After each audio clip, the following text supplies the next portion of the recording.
Et à 8h moins le quart, c'est l'heure de notre petit déjeuner politique avec notre invité Benjamin Olivia Grégoire, secrétaire d'État en charge de l'économie sociale, solidaire et responsable. Bonjour. Bonjour Olivia Grégoire, merci d'être avec nous ce matin sur Sud Radio. Alors, on en sait un peu plus ce matin sur ce protocole sanitaire pour la rentrée. On maintient la fermeture des classes au premier cas positif, sans oublier les tests salivaires, les autotests qui vont arriver progressivement.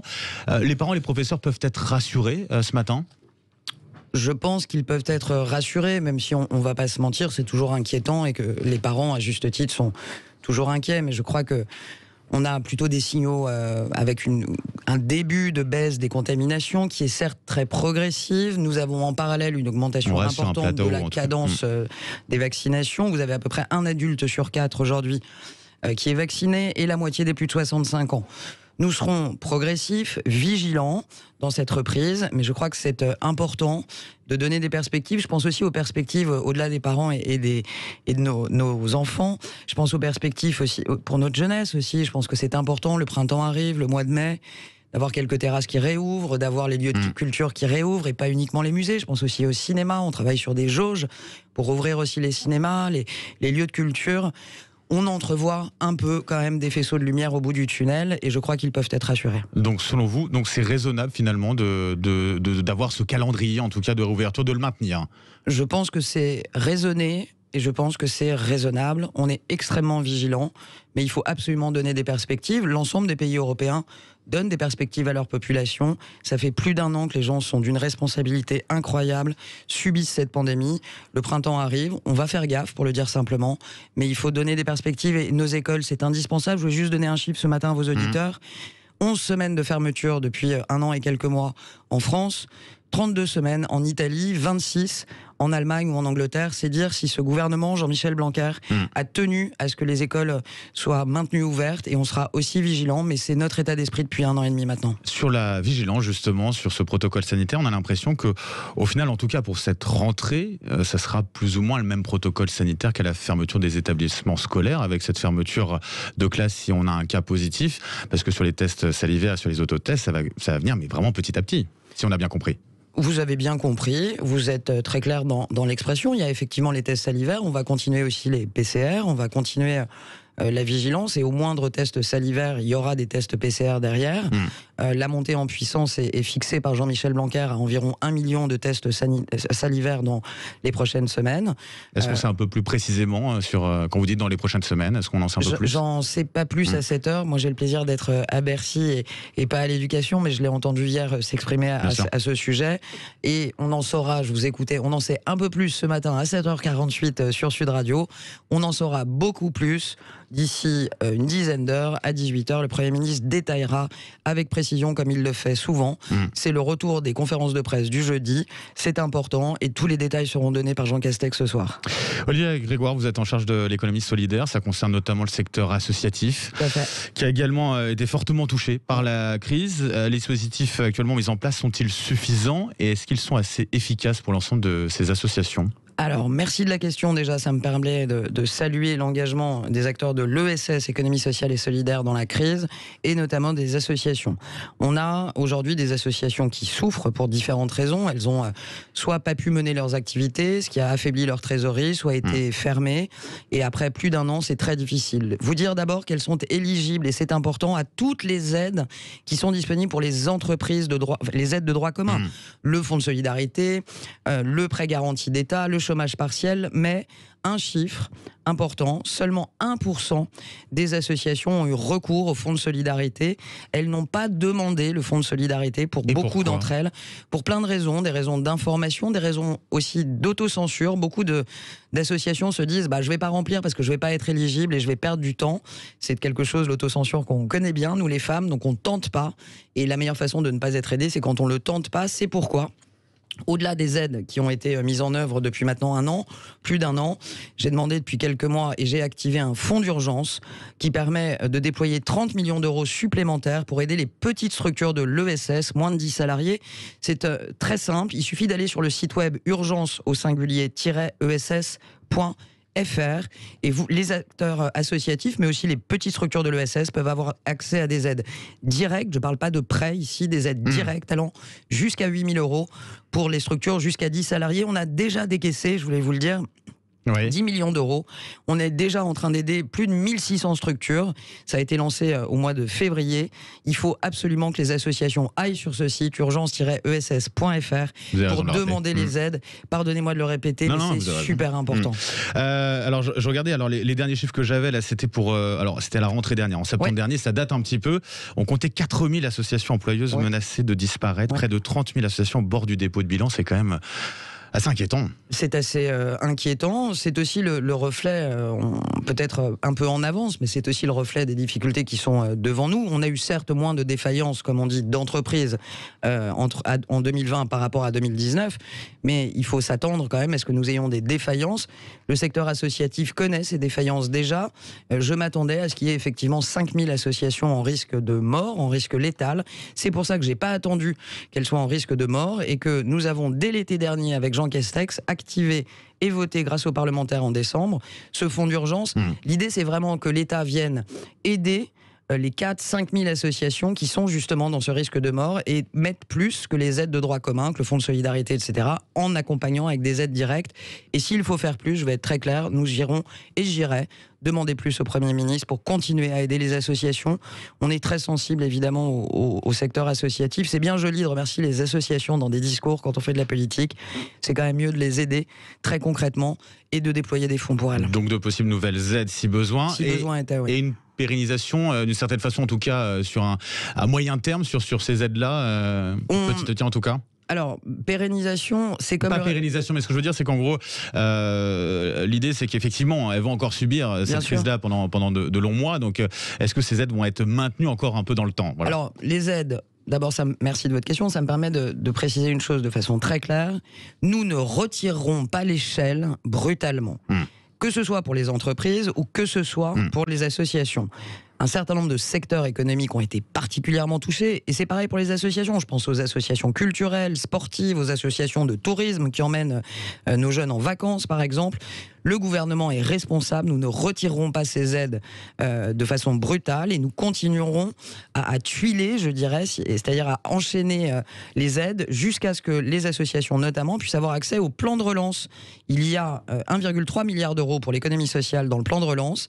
Il y a 200 millions d'euros très directement pour les associations pour aider celles qui aident à l'hébergement d'urgence, et Dieu sait si elles ont été mobilisées depuis 1 an et demi, et celles qui aident à lutter contre la pauvreté. On a déjà décaissé 50 millions d'euros pour aider les associations d'aide de lutte contre la pauvreté. J'étais vendredi dernier dans Paris, auprès d'associations dans Paris même, qui avaient déjà reçu pour certaines quasiment 500 000 euros, lauréates de l'appel à projet France Relance. Et donc, au-delà des aides d'urgence, ce qu'on essaye de faire, c'est de les brancher, si je puis dire, sur la relance pour qu'elles soient financées, mieux financées. Et on ne lésine pas sur les moyens. C'est au moins, en tout cas pour l'instant, 2 appels à projet de 200 millions d'euros pour justement les aider de façon pérenne avec des financements durables. Autre sujet, le président américain Joe Biden qui organise un nouveau sommet pour le climat. Vous-même à Bercy, vous travaillez notamment sur la finance verte, le développement durable, la responsabilité sociale des entreprises. Concrètement, ça veut dire quoi cette responsabilité sociale et environnementale des entreprises ?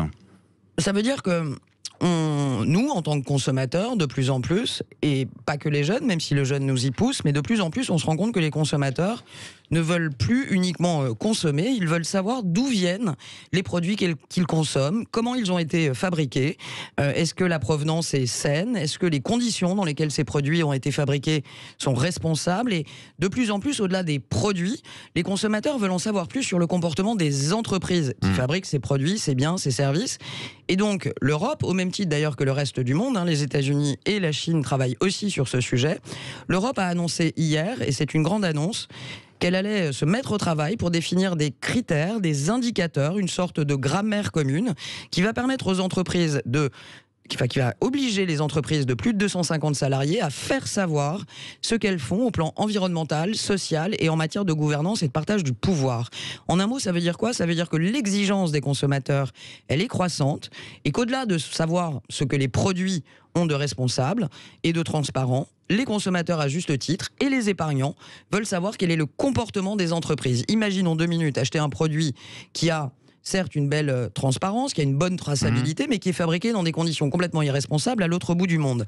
Est-ce qu'au final, votre consommation est responsable? Non. Et cette curiosité, elle est très saine des consommateurs.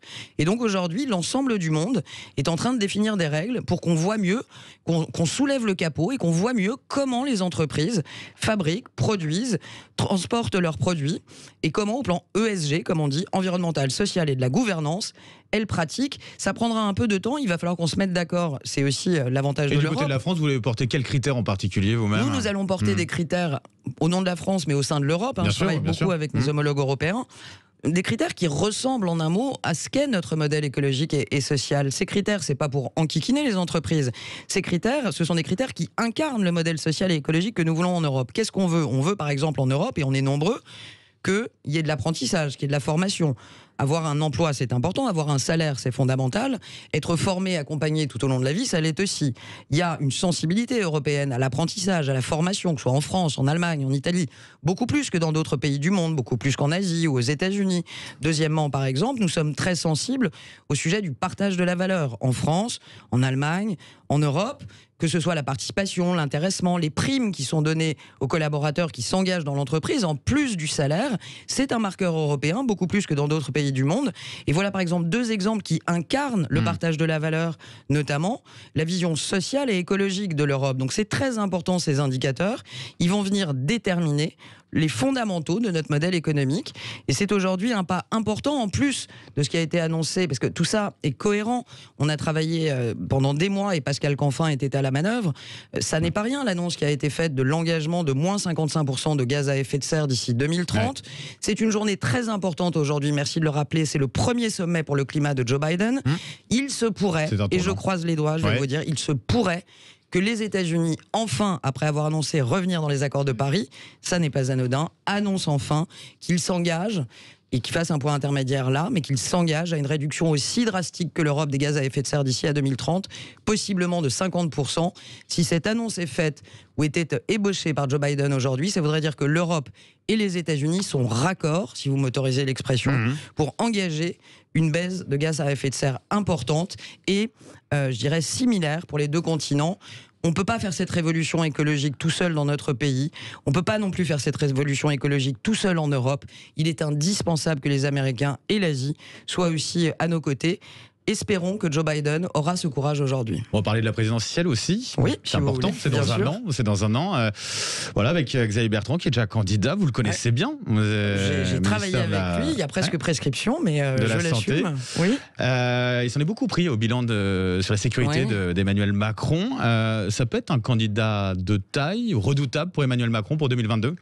Vous savez, d'abord vous dire que en tant que membre du gouvernement, et je peux le dire au nom aussi du Premier ministre et même du Président de la République, la seule campagne qui nous obsède, nous, aujourd'hui, à 1 an de la présidentielle, c'est la campagne de vaccination et c'est le fait qu'on retourne à la normale. Tout autre type de campagne à cette heure, au moment même où les Français sont encore chez eux, me semble un peu prématuré. Deuxièmement, j'écoute Xavier Bertrand et je suis une femme qui respecte tous les adversaires politiques. Donc, on n'est pas dupe, on sait très bien qu'à 1 an d'une campagne présidentielle, malgré la crise sanitaire... Je veux dire, la chose qui différencie, et il le sait, Xavier Bertrand, quand vous êtes aux manettes, surtout dans une période aussi difficile, la responsabilité incombe de s'occuper du contexte et des Français. Moi, j'écoute ses propositions. Parle de la sécurité, en l'occurrence. Il en parle depuis 2017. Vous savez, on a légiféré en 2017. Sauf que là, pour mettre le plus gros budget.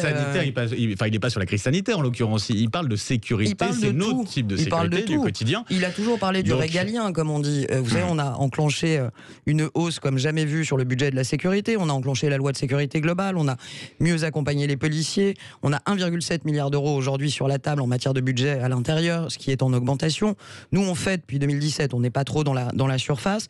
Moi, j'écoute ses propositions. Qu'est-ce que j'écoute? J'écoute Xavier Bertrand, il dit faut baisser les impôts de production, les emplois sont mal rémunérés, il faut qu'on baisse les charges sur les emplois. Merci Xavier Bertrand. Là, en l'occurrence, La République En Marche a eu le courage de faire ce que la droite n'a pas fait, c'est-à-dire de diminuer ses impôts de production de 20 milliards d'euros. J'écoute Xavier Bertrand qui commente la sécurité. Je ne reviendrai pas sur le bilan de Nicolas Sarkozy. On en a parlé il y a quelques jours sur votre antenne. Moi, les faits sont têtus et l'histoire, elle est écrite. Ce que je veux rappeler aussi, c'est que Xavier Bertrand, qui se fait un peu passer parfois pour un candidat tout neuf, tout frais, tout jeune, Xavier Bertrand, ça fait 26 ans qu'il est élu. Xavier Bertrand, il a été ministre de la Santé. Xavier Bertrand, il a été ministre de l'Emploi. Je veux bien qu'on critique ce que fait Emmanuel Macron, c'est de bonne guerre et c'est normal. Il faut aussi regarder un peu le passé et comment on en est arrivé là, notamment au plan sanitaire. Comment on en est arrivé là au plan de la recherche pharmaceutique. Est-ce que tout incombe à un monsieur qui a été élu en 2017 et à une majorité qui est là depuis 3-4 ans? Je ne suis pas certaine. J'ajouterais aussi que, avant de prétendre à la fonction suprême, avant d'essayer de rassembler les Français, deux petites choses. Déjà, il faut peut-être être très sérieux sur son bilan local, aussi régional. Il est à la tête de la région depuis des années, il fait beaucoup de choses. La Cour des comptes l'a étrillé il y a un mois sur sa gestion de l'emploi dans la région. Moi, j'aimerais bien qu'il y réponde, puisque quand on prétend à la fonction suprême, encore faudrait-il répondre à ce qu'on fait à la région, en disant que c'était limite et qu'il y avait des sujets par rapport au code du travail, par exemple. J'ajoute aussi que Xavier Bertrand a quand même un petit sujet, si vous m'autorisez, avant la présidentielle, c'est rassembler sa famille avant de rassembler les Français. J'ai hâte de voir comment ça va se passer avec ses grands amis du Parti républicain. J'ai hâte de voir s'il va y avoir une primaire ou pas. Et ce que j'entends, c'est que les caciques, comme on dit, de LR, que ce soit Rachida Dati, que ce soit Christian Jacob, n'ont pas, à moins que j'ai loupé une info, déclaré de soutien et de passion à Xavier Bertrand à cette heure. J'attends donc de voir comment il rassemble sa famille politique et comment ensuite rejoindre, en tout cas, il propose. Ça n'est vraiment pas une option. J'assume qui j'étais et j'assume qui je suis au service d'Emmanuel Macron. Alors on prévient juste nos auditeurs qui ont bu à prendre. Il est 8h01, on a un peu de retard. Pardon. Juste, voilà. Dernière petite question, un mot alors. pour conclure avec Laurence Garcia. Désolé. J'imagine que vous connaissez le hashtag Saccage Paris qui balance pas mal sur les réseaux. Hier, on recevait David Béliard, l'adjoint à la mairie, bien sûr, de Paris. Et pour lui, toutes ces attaques face à la propreté, Paris, aménagement, tous ces hashtags étaient source de manipulation politique, notamment à droite. Qu'est-ce que vous en pensez ? J'en pense franchement, en tant que Parisienne, j'y suis née, et en tant qu'ancienne députée de Paris, je pense que franchement, il va falloir à un moment arrêter de se moquer du monde. Prenons le sujet très précisément de la propreté, je le connais bien. Juste dire aux auditeurs que c'est à peu près 600 millions d'euros, même si ça diverge, parfois c'est à peu près 600 millions d'euros d'investissement annuel pour la propreté dans notre belle capitale. On a le droit de se demander où il passe. Et moi j'écoute David Béliard et je lui dis, démontrez, faites de Paris une ville véritablement écologique. C'est pas en rajoutant quelques vélos, là où d'ailleurs d'autres villes européennes le font beaucoup mieux que nous, qu'on va changer la donne à Paris. Prenons un exemple, le recyclage par exemple. C'est un vrai sujet dans beaucoup de villes du monde, des grandes métropoles. On a des villes aux États-Unis, San Francisco par exemple, qui recyclent plus de 80% des déchets ménagers. Pourquoi ? Parce que la municipalité, elle a agi. Il y a des bacs de tri partout, dans les stations-service, dans les parcs, partout. C'est pas le cas à Paris. À Paris, je vais vous dire, on recycle moins à Paris qu'on ne recycle dans le reste de la France. On recycle 40-45% de 45 kilos à peu près par habitant versus 70 kilos dans le reste du pays. Il y a du boulot à Paris, ça n'est pas fait. Et moi, je vais vous dire une chose, j'y passe tous les jours, j'y vis bien évidemment. Cette ville de Paris, on peut dire ce qu'on veut, on peut dire qu'elle est plus belle depuis que Madame Hidalgo est là. C'est une drôle de perception. Moi, ce que je vois, c'est qu'elle s'abîme. Ce que je vois, c'est des déchets partout. Ce que je vois, c'est des inanités aussi, des sens interdits. On l'a vu sur les réseaux sociaux, un youtubeur a déployé ça. Vous avez des endroits dans Paris, par exemple à l'angle de Rivoli, où vous avez 4 panneaux sens interdits. J'encourage les auditeurs à aller jouer à ce jeu. 4 panneaux sens interdits à un carrefour. Débrouillez-vous pour passer. Un nouveau jeu, en tout cas, pour nos auditeurs qui sont à Paris. En tout cas, merci beaucoup, Olivia Grégoire, secrétaire d'État chargé de l'économie sociale, solidaire et responsable. Bonne journée à vous. Et merci d'avoir été avec nous sur Sud Radio. Allez, on trace, on file. 8h03 sur Sud Radio, c'est le grand match.